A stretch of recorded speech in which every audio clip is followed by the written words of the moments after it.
आप सुन रहे हैं वैशाली की नगरवधु, अध्याय राजगृह। अति रमणीय हरितवसना पर्वत स्थली को पहाड़ी नदी सदा नीरा अर्धचंद्र आकार काट रही थी। उसी के बाएं तट पर अवस्थित शैल पर कुशल शिल्पियों ने मगध साम्राज्य की राजधानी राजगृह का निर्माण किया था। दूर तक इस मनोरम सुंदर नगरी को हरी भरी पर्वत श्रृंखला ने ढांप रखा था। उत्तर और पूर्व की ओर दुर्लभ पर्वत श्रेणियां थी जो दक्षिण की ओर दूर तक फैली थी। पश्चिम की ओर मीलों तक बड़े बड़े पत्थरों की मोटी अजय दीवारें बनाई गई थी। पर्वत का जलवायु स्वास्थ्य भयकर था और वहां स्थान स्थान पर गर्म जल के स्रोत थे। बहुत सी पर्वत कंदराओं को काट काट कर गुफाएं बनाई गई थी, जिन्हें प्रसादों की भांति चित्रित एवं विभूषित किया गया था। नगर की शोभा अलौकिक थी तथा उसका कोट दुर्लंघ्य था। राजमहालय में पीढ़ियों की संपदा एकत्र थी। नगर के बाहर अनेक बौद्ध विहार बन गए थे। सम्राट बिंबसार स्वयं तथागत गौतम के उपासक बन गए चुके थे। सम्राट के अनुरोध से गौतम राजगृह में आ चुके थे। राजगृह के विश्वविद्यालय की भारी प्रतिष्ठा थी। उस समय तक नालंदा के विश्वविद्यालय को भी उतनी प्रतिष्ठा नहीं प्राप्त हुई थी। राजगृह के जगविख्यात विश्वविद्यालय में दूर दूर के नागरिक, उपाध्याय, वटु, प्रकांड विद्वानों के चरण तल में बैठकर अपनी अपनी ज्ञान पिपासा शांत करते थे। वहां सुदूर चीन के लंबी चोटी वाले पीतमुख और छोटी आंखों वाले मंगोल, तिब्बत, भूटान के ठिगने गठीले भावुक तरुण, दीर्घ गौरवपूर्ण नीलनेत्र एवं स्वर्णकेशी पारसिक और यवन तरुण सिंघल के उज्ज्वल श्याम वर्ण चमकीली आंखों में प्रतिभा भरे स्वर्णद्वीप, यवद्वीप, ताम्रपर्णी, चंपा, कंबोज और ब्रह्मा देशीय तरुण वटकों के साथ बैठकर अपनी ज्ञान पिपासा मिटाते थे। कपिशा, तुषार, कूचा के पिंगल पुरुष भी वहां थे। उन दिनों मगध साम्राज्य का केंद्र राजगृह विश्व की तत्कालीन जातियों का संगम हो रहा था। कौशल के अधिपति प्रसेनजित ने मगध सम्राट बिंबसार को अपनी बहन कौशल देवी ब्याही थी और उसके दहेज में काशी का राज दे दिया था। इस समय काशी पर बिंबसार के अधीन ब्रह्मादत्त शासन करता था। बिंबसार की दूसरी राजमहिषी विदेह कुमारी कुकिना थी। उसके विषय में प्रसिद्ध था कि वह ब्रह्म विद्या की पारंगत पंडित है। इन दिनों संपूर्ण भारत में 4 राज्य ही प्रमुख थे: मगध, वत्स, कौशल और अवंती। इन चारों राज्यों में परस्पर संघर्ष रहता था। कौशल से संबंध होने पर भी मगध सम्राट की महत्वाकांक्षा ने कौशल और मगध में सदैव संघर्ष रखा।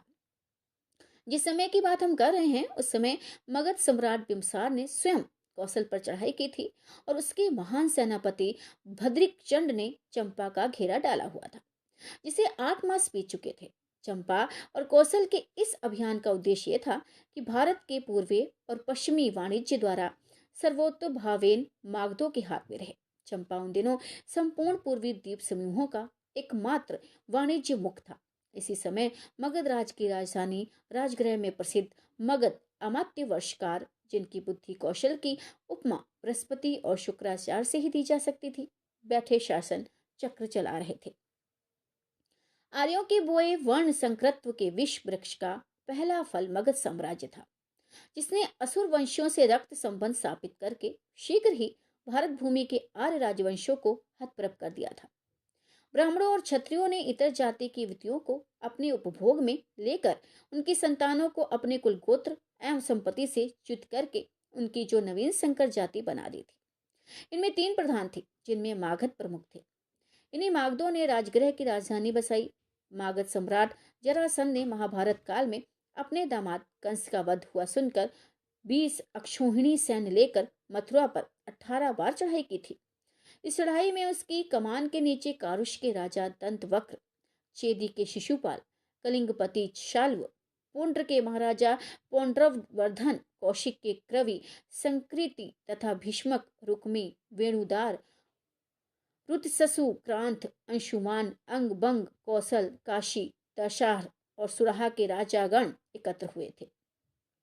विदेहपति, मद्रपति, त्रिगर्तराज, दर्द, यवन, भगदत्त, सौवीर का शैव्य, कंधार का सुबल, पांड, नग्न, जैत, कश्मीर का गोरंद, हस्तिनापुर का दुर्योधन, बलक का चेकितान तथा प्रतापी काल्यवन आदि भारत खंड के कितने ही नरपति उसके अधीन लड़े थे। इनमें भगदत्त और काल्यवन महाप्रतापी राजा थे। भगदत्त का हाथी एरावत के कुल का था और उसकी सेना में चीन और तातार के असंख्य ऊंट थे। कलिंगपति शाल्व के पास आकाशचारी विमान था। जरासंध ने उसे दूत बनाकर काल्यवन के पास युद्ध में निमंत्रण देने भेजा था। जरासंध के इस दूत का काल्यवन ने मंत्रियों सहित आगे आकर सत्कार किया था और जरासंध के विषय में ये शब्द कहे थे कि जिन महाराज जरासंध की कृपा से हम सब राजा भयहीन हैं, उनकी हमारे लिए क्या आज्ञा है। और ऐसा ही जरासंध का प्रताप था, जिसके भय से यादवों को लेकर श्री कृष्ण 18 वर्ष तक इधर उधर भटकते फिरे और अंत में ब्रज भूमि त्याग द्वारिका में उन्हें शरण लेनी पड़ी। महाभारत से प्रथम भीम ने द्वंद्व में जरासंध को कौशल से मारा।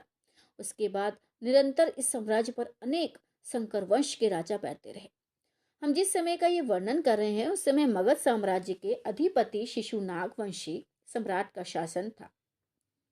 सम्राट बिम्बसार की आयु 50 वर्ष की थी। उनका रंग उज्जवल गौरवर्ण था। आंखें बड़ी बड़ी और काली थी। कद लंबा था। व्यक्तित्व थोड़ा प्रभावशाली था, परंतु उनके चित्त में दृढ़ता नहीं थी। स्वभाव कोमल और हठी था।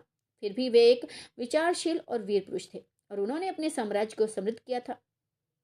इस समय मगध साम्राज्य में 80,000 गांव लगते थे और राजगृह एशिया के प्रसिद्ध 6 महासमृद्ध नगरों में से एक था। ये साम्राज्य विंध्याचल, गंगा, चंपा और सोन नदियों के बीच फैला हुआ था, जो 300 योजन के विस्तृत भूखंड की माप का था। इस साम्राज्य के अंतर्गत 18 करोड़ जनपद था।